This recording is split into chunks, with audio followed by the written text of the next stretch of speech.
what I could have been. I could have been something. It all started when I was 7. I saw my first Broadway show with my mother and my grandmother. It was The Lion King. After that, I went home and went out with my grandma to buy the soundtrack. I would dance around this room.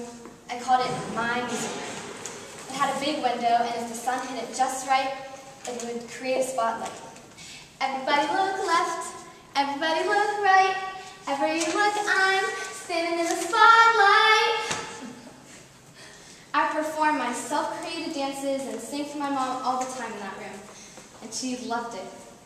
From that point on, I took voice lessons.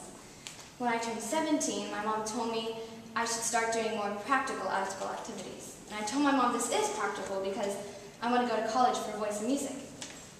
My mom stood in silence, and then she smiled and said, "You just need better guidance." She stopped paying for my voice lessons after that. So I worked as a waitress and babysat, and I paid for them myself.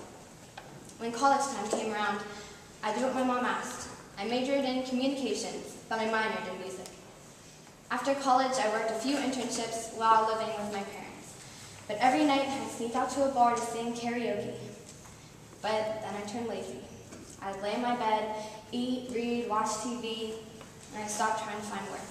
And I could no longer pay for any voice lessons. On my 28th birthday, my parents kicked me out. I stayed with my friend for a little while, but even she told me that I had to get myself together. So she set me up with a job.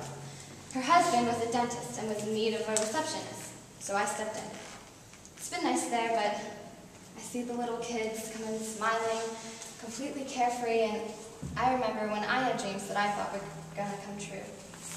Now here I am, 32. I'm in family's house for Thanksgiving. And where do I wander to? My music room.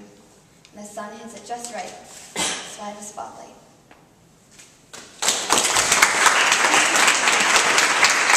Well done. Very nice. So, she looks like somebody who didn't do what she wanted to do with her life. No. She doesn't?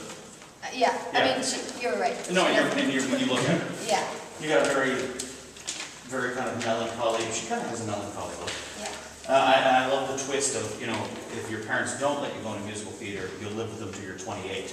That's an excellent threat. That's very good. Okay, beautiful job, Mark. Very nice.